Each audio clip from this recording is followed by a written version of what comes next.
Sim, Bruno, bem barato. Muito bom dia a você, bom dia ao Donk, bom dia a Mário, fã de esporte conectado com a gente. Deu para ouvir a sirene ao fundo. Fiquem tranquilos, fãs de esporte, não está acontecendo nada demais. Simplesmente eu estou hoje no centro da cidade, então a questão sonora ela é mais proeminente, digamos assim.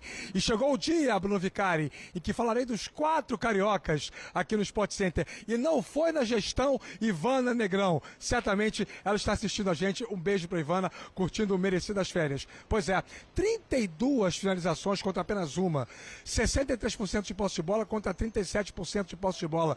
Um verdadeiro massacre do Flamengo para cima do Vasco ontem no Maracanã, para um público excelente, se considerarmos que é o início de temporada. 50.504 torcedores marcaram presença no Maracanã para o primeiro clássico de 2026, em que o Flamengo foi avassalador e deveria ter vencido por mais, 3-0, 4-0, não fosse a atuação do Léo Jardim. Foram 15 defesas, como já destacou o Donk, 5 delas de alta complexidade, e ele acabou evitando que o Vasco saísse de campo com um placar pior do ponto de vista matemático. Ouvimos aí os dois técnicos e a sensação que a gente tem é que o Felipe Luiz, que antes do jogo deixou claro que nós já informávamos ontem aqui no Sport Center, ele não era favorável a antecipar o retorno do elenco principal. Na conversa com o BAP e com o Boto ficou estabelecido que isso iria acontecer, mas o treinador gostaria de ter a manutenção do planejamento, mas ficou provado ontem no campo que o Flamengo, com o seu elenco principal, e alguns titulares não jogaram, como por exemplo o Jorginho e o Arrascaeta, sobra tecnicamente contra os rivais, principalmente aqui no Rio de Janeiro e principalmente no passado mais recente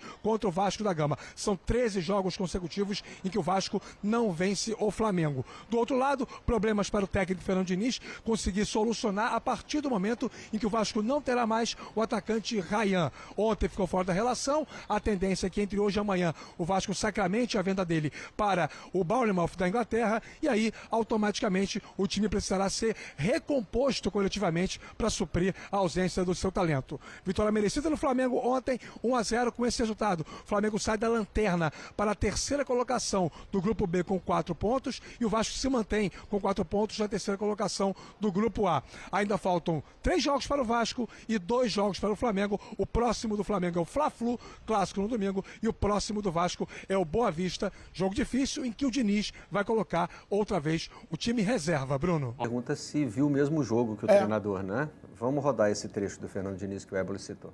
O Léo Jardim fez algumas defesas, mas não teve chances contundentes. Por mais que tenha a impressão de que ia tomar o gol, o jogo podia também ter terminado 0-0. Isso era um gol só. E não teve chance na cara do Léo Jardim. A maioria dos chutes do Flamengo foi cabeçada, chute de fora da área, um outro lance que o jogador levou vantagem ali da área e chutou. Mas chance criada de defesa muito difícil, eu não vi também. Cabeçada e chute fora da área pode levar perigo também, né? Mas não foi só isso, né? O gol do Flamengo foi um chute da entrada da área. A primeira parte, eu acho que ele, na entrevista, ele tenta amenizar a diferença que nós vimos no campo entre um time e outro, e natural, é parte do trabalho dele. A primeira parte da resposta, eu concordo inteiramente com ele, tabu atrapalhar. O primeiro tempo o Vasco jogou muito mal, demorou a pressionar, acho que ele faz críticas pertinentes ao próprio time. Só que aí ele comenta algo que não aconteceu. Né? Ele diz assim, e aí tá tudo certo também, porque é um direito dele acreditar que depois do que ele conversou com o time no intervalo, o Vasco pudesse melhorar. E aí ele diz, olha, se o Barros não tivesse sido expulso, basicamente é isso, o Vasco teria tido uma atuação melhor, o jogo teria sido mais equilibrado, nós teríamos melhorado em relação ao nosso desempenho do primeiro tempo. É justo que ele acredite nisso, mas é um comentário em cima de algo que não aconteceu, né? Tá no imaginário. O que aconteceu foi ruim para o Vasco, foi negativo para o Vasco, que jogou mal o primeiro tempo, como ele disse, e depois ficou com 1 a menos e não tinha reação. O tabu, que na verdade é uma escrita, como mencionou o antigo companheiro Haroldo Habib,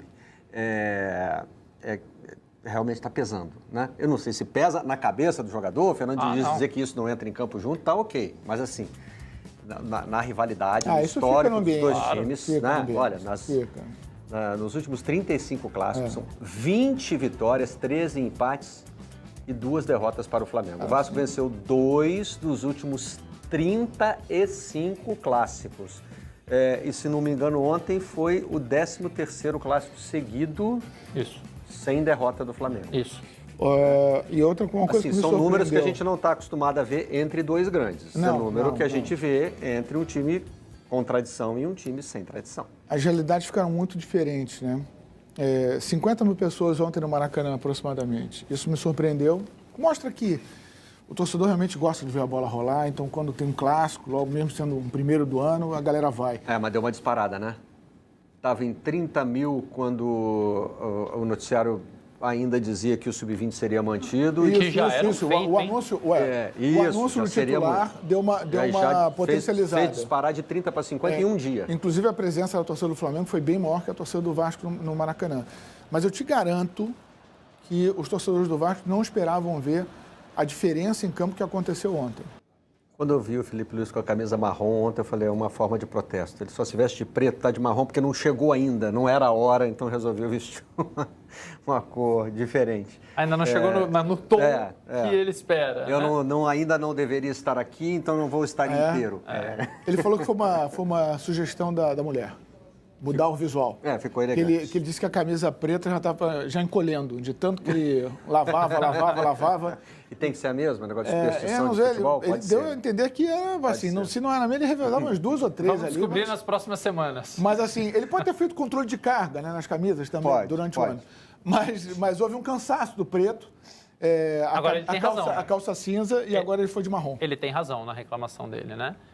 Ele tem, mas é o seguinte... Não, a razão que eu digo assim, de se sentir magoado com o que foi dito, é absolutamente compreensível. Quem sou eu para dizer o que deve ofender ou o que não deve ofender? Até porque eu, particularmente, sou uma pessoa de estômago fraco. Você fala qualquer coisinha de mim, eu já fico arrasado. Qualquer coisa negativa, eu já fico... E isso é uma das razões para eu estar fora de rede social. Mas essa crítica do mercenário, gente, ela é tão usada, e ela é usada de uma forma tão leviana no futebol...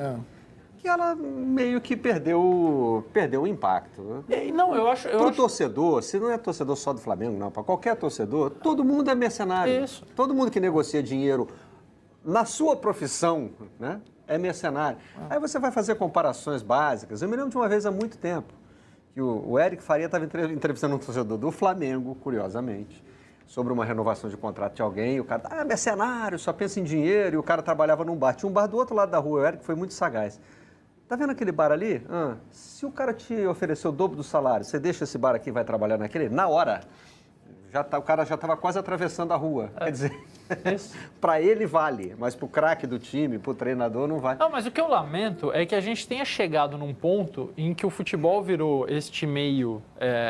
E com as redes sociais que te afastam por causa disso, isso é mais um motivo para eu ter raiva dessa toxicidade toda, né? Imagina, um sujeito como você não quer estar lá, entre outras razões, por isso, porque sabe que em algum momento vai ter um palhaço que vai lá e vai te ofender, e um sujeito mal educado. Então a gente está vendo no futebol brasileiro, em janeiro, o treinador do campeão do ano passado, do grande campeão do ano passado, magoado, porque se sentiu chamado de mercenário, o treinador do grande vice-campeão do ano passado, que as pessoas entendem como algo pejorativo, algo jocoso, no Brasil é melhor você ficar em nono do que em segundo. Né? O time que ficou em segundo entra com uma dívida muito grande a pagar. O que está em nono está tranquilo, está tudo certo.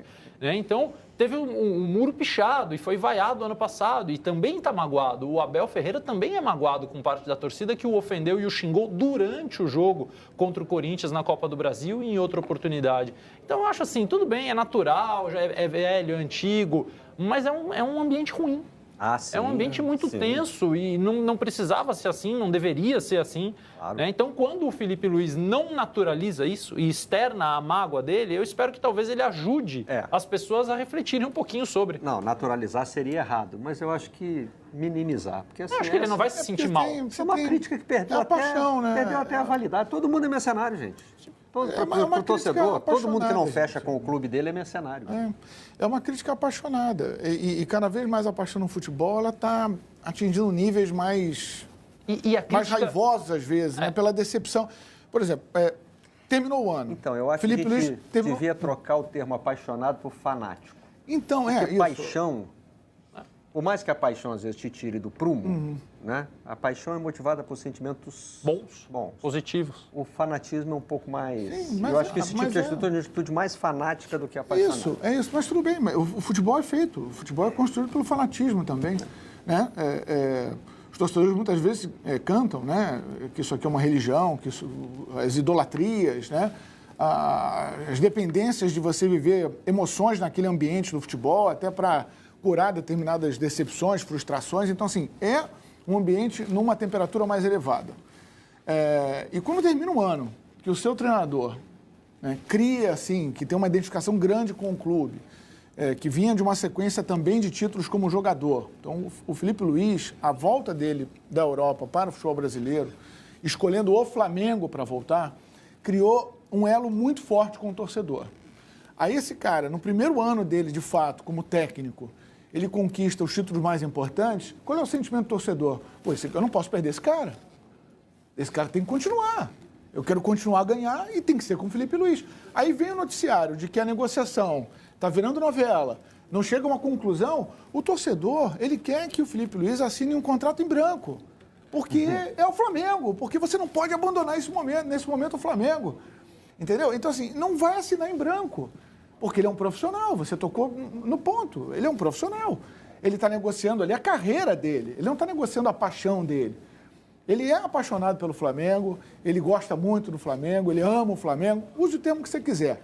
Eu acho que ele tem uma relação muito forte com o Flamengo, Filipe Luís. Mas ali está negociando a carreira dele. E ele não vai assinar um contrato em branco, como que é o torcedor. Então é isso. O torcedor vai continuar querendo um monte de coisa e esse monte de coisa não vai ser feita. Vamos agora ouvir um dos citados pelo Filipe Luís sobre outro dos citados pelo Filipe Luís, que diz que ninguém é fácil, nem ele, nem Boto, que falou com o nosso repórter Bruno Halpern, nem Mbappé, que foi quem não só conduziu a negociação, né, teve a palavra final na negociação para a permanência do Filipe Luís, como também, né, mandou usar o time titular.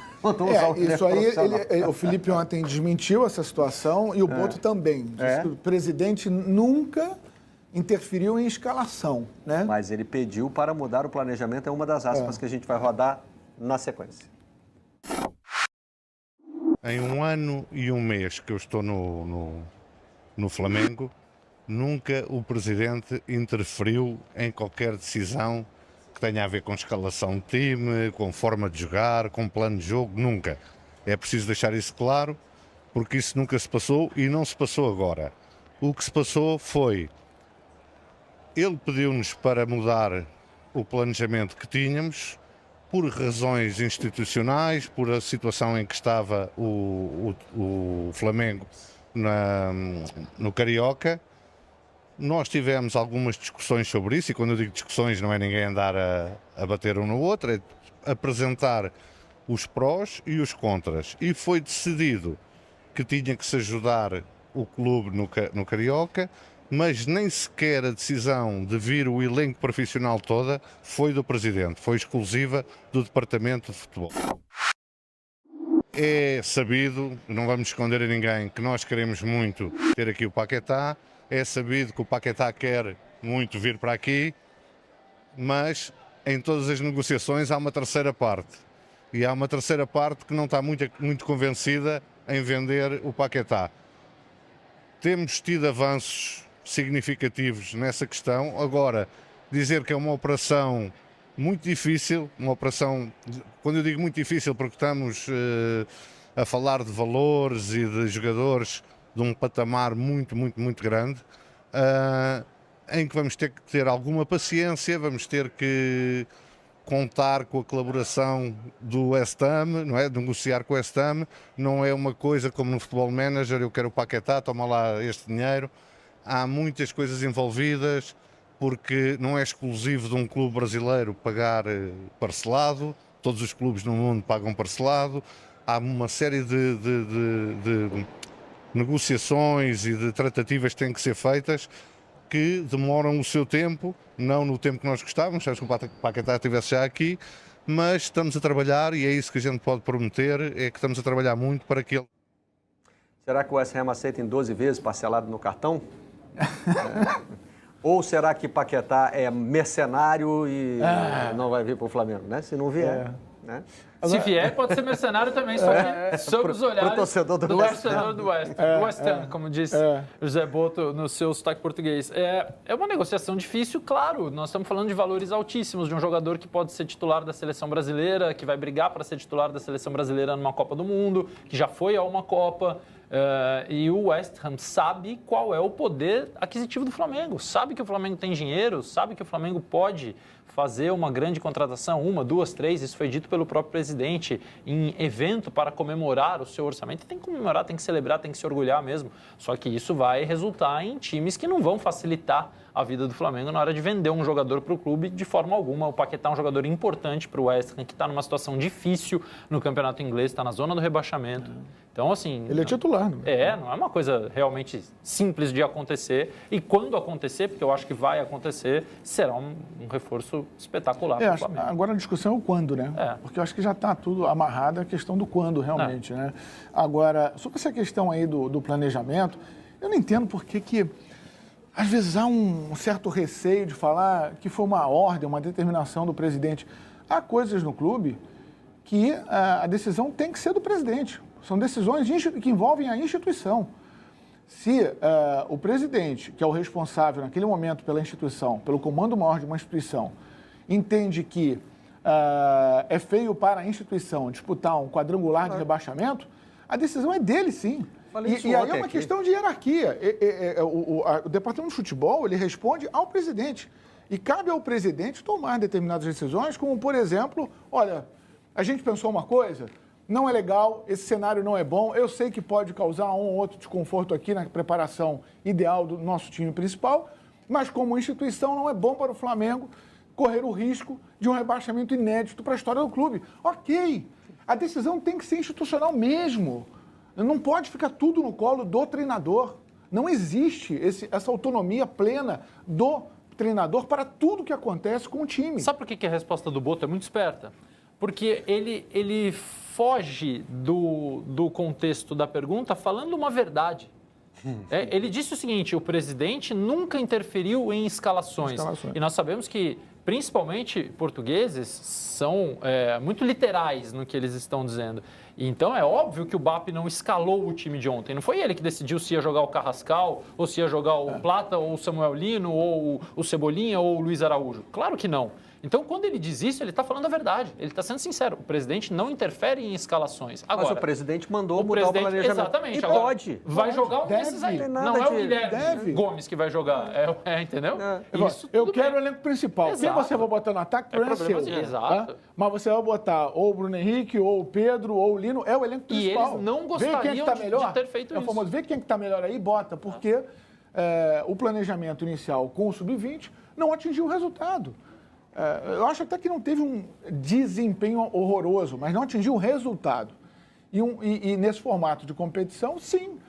Se o Flamengo entra com o Sub-20, gente, contra o Vasco, contra o Fluminense, muito difícil de conquistar uma vitória nesses dois clássicos, com o Sub-20. Pela diferença que existe entre as equipes e a questão emocional. Era uma molecada pressionada. Cada jogo agora ia pesando mais. O desempenho do Daniel Salles ontem mostrou isso. Como ele estava mais leve. O Daniel Salles, lateral, não teve o mesmo desempenho no Sub-20. Porque junto com os cascudos, olha a retaguarda que o menino tem para jogar. E jogou do outro lado ontem, né? E jogou do lado.